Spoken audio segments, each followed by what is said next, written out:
आप देख रहे हैं पहाड़ टीवी, खबर पहाड़ की।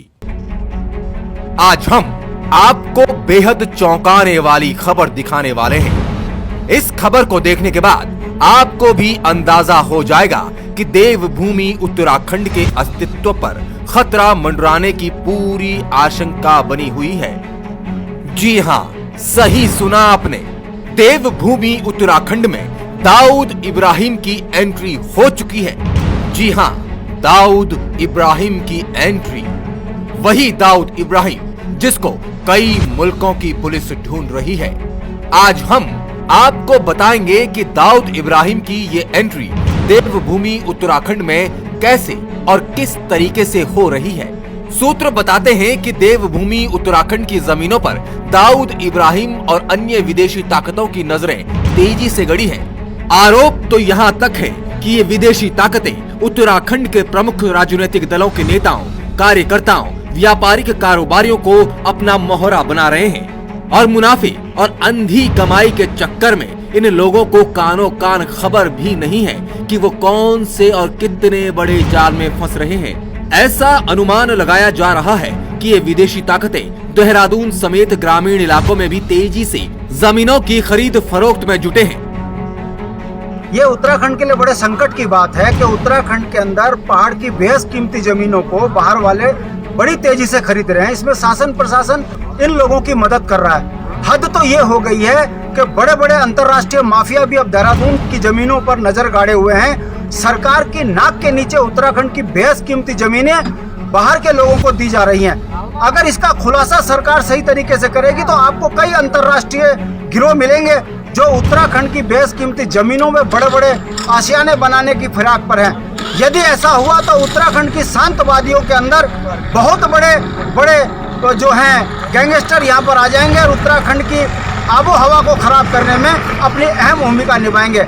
हमारी सरकार से ये मांग है कि उत्तराखंड की जमीनों की खरीद फरोख्त करने वालों की जांच हो और उस जांच के उपरांत यदि ये पाया जाता है कि बाहर की ताकत यहाँ जमीनें खरीद रही है तो इनके ऊपर गंभीर से गंभीर धाराओं पर मुकदमे लगाकर ये जमीन सरकार अधिग्रहण करे। यदि ऐसा नहीं करेगी तो उत्तराखंड क्रांति दल के नेता होने के नाते हम इसके लिए जन आंदोलन खड़ा करेंगे। पहाड़ के पहाड़ियों के हक और हकूकों को छीनने वालों को उत्तराखंड के अंदर हम कतई बर्दाश्त नहीं करेंगे। पूर्व मुख्यमंत्री भुवन चंद्र खंडूड़ी ने उत्तराखंड में बाहरी लोगों की जमीन खरीदने को लेकर सख्त नियम कानून बनाए थे, पर बाद में सरकारों ने इन नियम कानूनों में छूट देकर बाहरी लोगों के ग्रामीण इलाकों में भी जमीन खरीदने में छूट दे दी गई। इसलिए बाहरी लोगों का जमीनों पर कब्जा धीरे धीरे बढ़ता जा रहा है। वहीं स्थानीय लोगों की मालिकियत घटती जा रही है।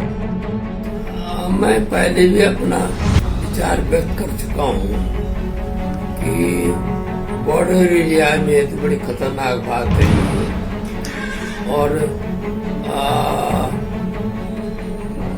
ये नीतिगत प्रश्न है और कम से कम हम जैसे जिस प्रकार की व्यवस्था हिमाचल में है वो तो कम से कम यहाँ होनी चाहिए।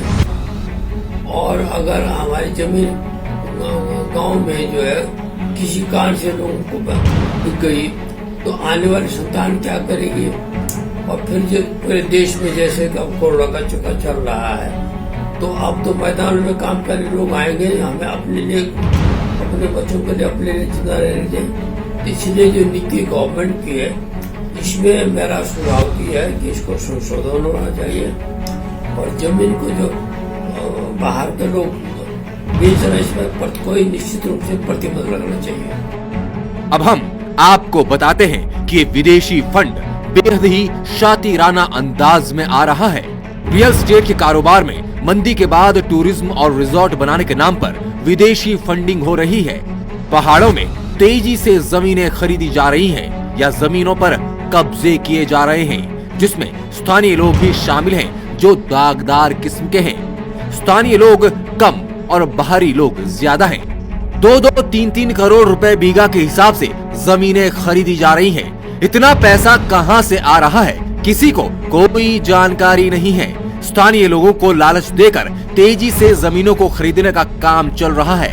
सामाजिक चिंतकों का मानना है कि वो दिन अब दूर नहीं रह गया जब यहाँ के स्थानीय लोग नौकर चाकर बनकर रह जाएंगे और उनका अस्तित्व समाप्त हो जाएगा।